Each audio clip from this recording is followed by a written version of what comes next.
Coucou tout le monde, on se retrouve aujourd'hui pour un DIY, mais un DIY de Noël. Aujourd'hui, on va créer des petites décorations pour notre sapin, mais on peut les utiliser pour autre chose aussi, peu importe. Je vais utiliser de l'argile autodurcissante, un petit rouleau et des emporte-pièces. Pour les outils, je vais prendre de quoi découper mon argile et des petites épingles, des petites aiguilles pour faire des trous.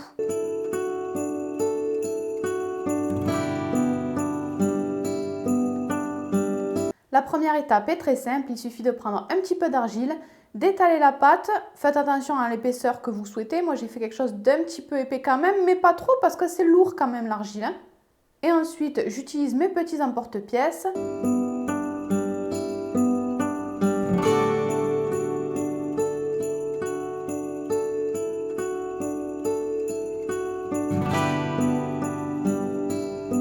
Et c'est tout, ma forme est déjà faite. Il me suffira ensuite de lisser un petit peu les bords et de faire un petit trou pour pouvoir ensuite y passer ma ficelle. Je vais faire plusieurs formes comme ça et je garde volontairement des petits défauts, des petites craquelures. J'ai rien lissé du tout à aucun moment.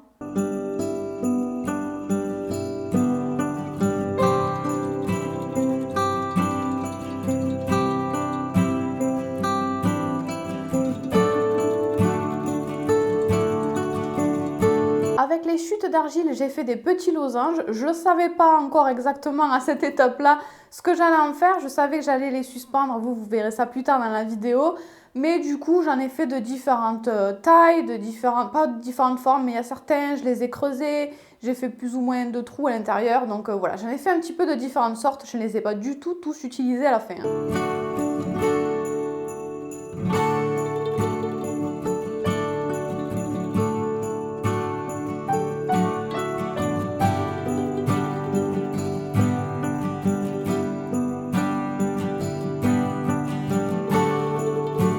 Vous allez vous en apercevoir tout au long de la vidéo. Sur certaines pièces, j'ai pas mal de craquelures, pas mal de petits défauts.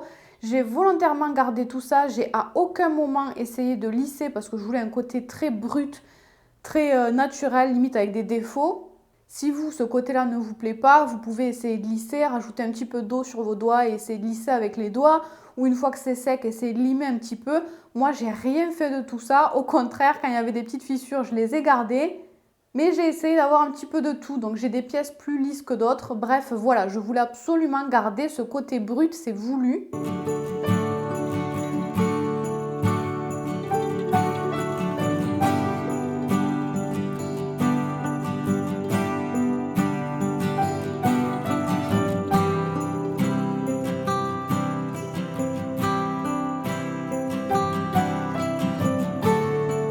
Donc pour la lune, je fais un gros cercle, un gros rond et ensuite je vais la faire directement à la main parce que j'avais pas d'emporte-pièce de cette forme-là et ça s'est pas trop mal passé, hein. C'est la toute première fois que j'utilisais de l'argile et j'ai beaucoup aimé, je trouve que c'est une matière très agréable à travailler.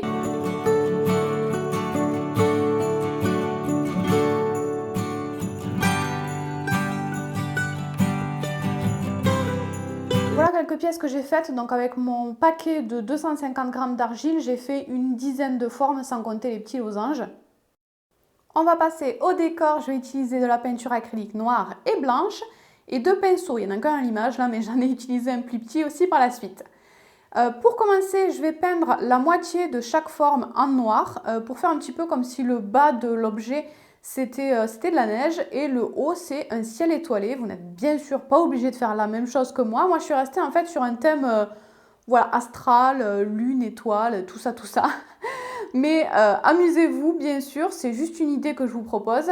Donc je peins les deux côtés, je vais peindre les deux côtés ainsi que la tranche surtout, j'oublie pas la tranche. Et voilà ce que ça donne une fois peint, ça reste mat, c'est une matière qui boit beaucoup, beaucoup. Donc n'hésitez pas à mettre 2 couches si nécessaire, voire 3 s'il faut pour que ce soit couvrant. Mais en tout cas, j'adore aussi ce résultat, voilà, tel quel, simpliste, minimaliste, brut, tout en mat, c'est très sympa aussi, même si c'est pas ce que moi je vais garder.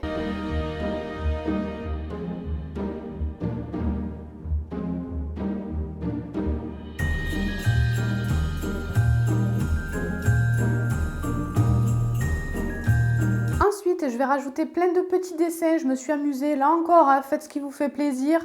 Moi, j'ai rejoint quelques petites choses que j'ai déjà fait sur mes ongles aussi. Donc j'ajoute avec mon pinceau justement que j'utilise pour le nail art des petits dessins, des petits sapins, une petite maison et surtout sur toutes mes formes, je vais travailler sur tout le ciel. Voilà, je vais ajouter des lunes, des planètes, des galaxies, des étoiles. Bref, je me suis amusée, je suis restée sur ce thème du ciel.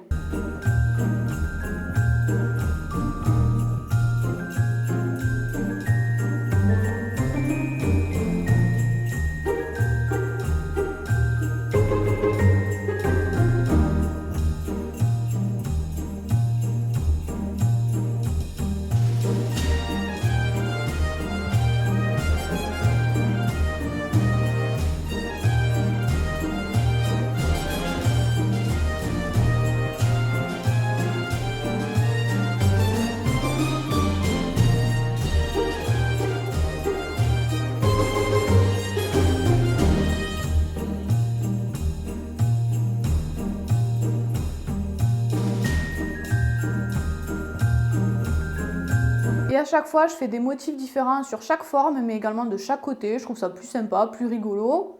Vous pouvez faire des motifs plus grossiers, plus simples, plus rapides à faire que moi. Ou au contraire, mettre plus de détails. Le but n'est pas non plus de faire toutes les pièces d'un coup, hein. On peut s'amuser à faire une pièce de temps en temps jusqu'à Noël. Ça peut être sympa aussi à faire avec les enfants. D'ailleurs, si ça vous intéresse, j'ai déjà fait une version de petite déco comme ça à mettre dans le sapin plus enfantine avec de la pâte à sel. Donc si ça vous intéresse, je vous mettrai le lien juste en haut dans le petit et en barre d'infos.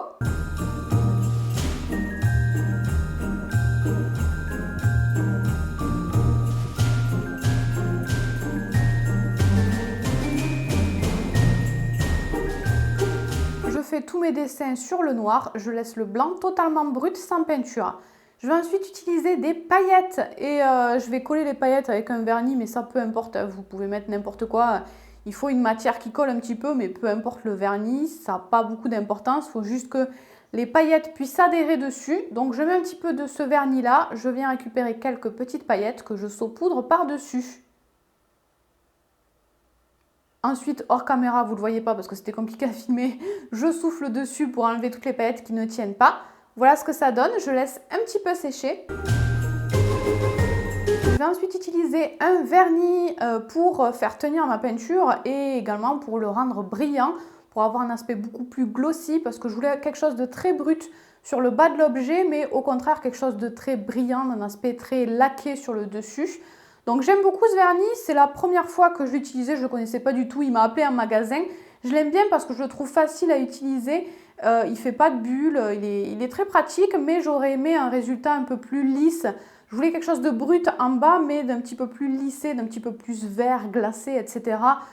Sur la partie noire. Mais bon, j'ai eu le temps de mettre que 2 couches. Peut-être qu'en mettant plus de couches, on a un meilleur résultat aussi. Mais j'aime bien quand même. Je laisse sécher tout ça. Et une fois que c'est sec, une fois que toutes mes couches sont sèches, je vais passer à l'assemblage des pièces. Donc je vais utiliser des anneaux. À la base, je voulais utiliser des anneaux. Ça fonctionne si votre pièce n'est pas trop large, comme je vous le montre là, juste là. Mais moi, j'ai fait des pièces un petit peu plus épaisses. J'avais envie de cette épaisseur-là. Du coup, mes anneaux sont trop petits. Et j'ai décidé de faire avec les moyens du bord et de créer mes propres anneaux avec des trombones puisque je ne trouvais pas de fil de fer. Donc, je vais utiliser des trombones pour faire différents... en fait, je n'ai pas fait une forme d'anneau. J'ai fait une sorte de petit triangle. C'est plus pratique parce que la forme arrondie de l'anneau dans le trou des petites pièces passe pas forcément et pas forcément très pratique.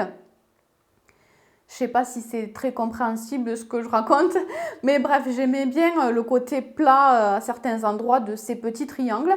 Et au final, c'était pas si mal de faire mes propres anneaux, entre guillemets, parce que comme ça, j'en ai fait de différentes tailles, des plus ou moins gros. Je les ai fait exactement de la taille qui me convenait. Donc, c'était pas plus mal. Et je les ai trouvés très pratiques, ces petits faux anneaux. Je ne sais comment appeler ça.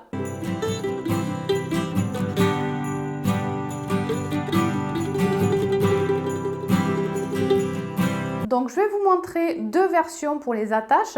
Je vais prendre une petite ficelle et la version la plus simple, c'est tout simplement de mettre la ficelle dans le petit trou, de faire la petite attache, de faire un petit nœud. Mais si vous faites ça, quand vous allez la mettre sur la branche de votre sapin, face à vous, vous allez avoir la tranche plutôt le plus souvent. Alors parfois ça peut être intéressant si vous voulez les mettre sur les branches du côté du sapin, c'est pas forcément gênant.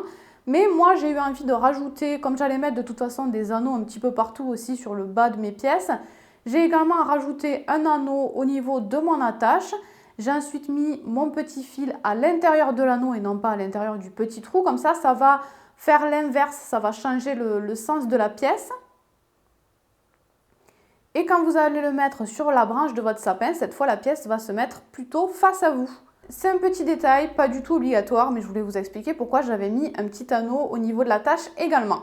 Donc j'en mets au niveau de l'attache, mais j'en mets aussi dans certaines parties que j'avais laissées vides, ou vous le verrez ensuite en dessous de la lune. J'avais déjà réfléchi à ça, bien sûr il faut y réfléchir avant pour faire les trous dans l'argile. Mais du coup j'ajoute des petits anneaux et une petite clochette.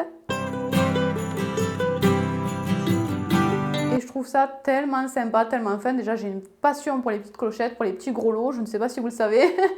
Mais voilà, j'ai trouvé ça très sympa d'avoir des petits éléments qui bougent comme ça. Ça rajoute un vrai plus.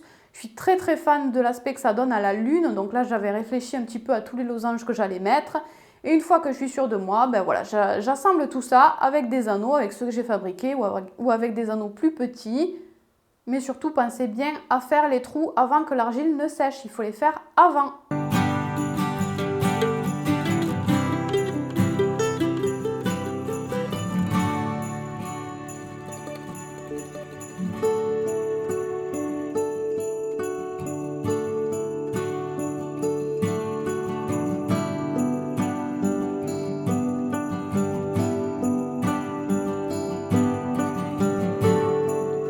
Voilà donc ce que ça donne, le résultat. Alors j'avais fait 9-10 pièces, mais certaines je n'ai pas eu le temps de les peindre. Donc en attendant, elles sont quand même dans le sapin et je les peindrai plus tard. J'en ai fait 5 pour l'instant au total, je ferai les autres par la suite.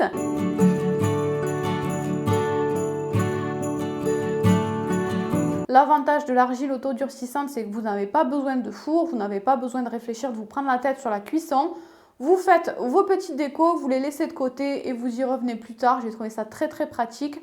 Donc voilà, j'aime beaucoup. Je pense que je réutiliserai cette matière. J'ai bien aimé. N'hésitez pas à me montrer vos créations sur Instagram si vous vous inspirez de cette vidéo pour créer vos petites décos à Noël aussi.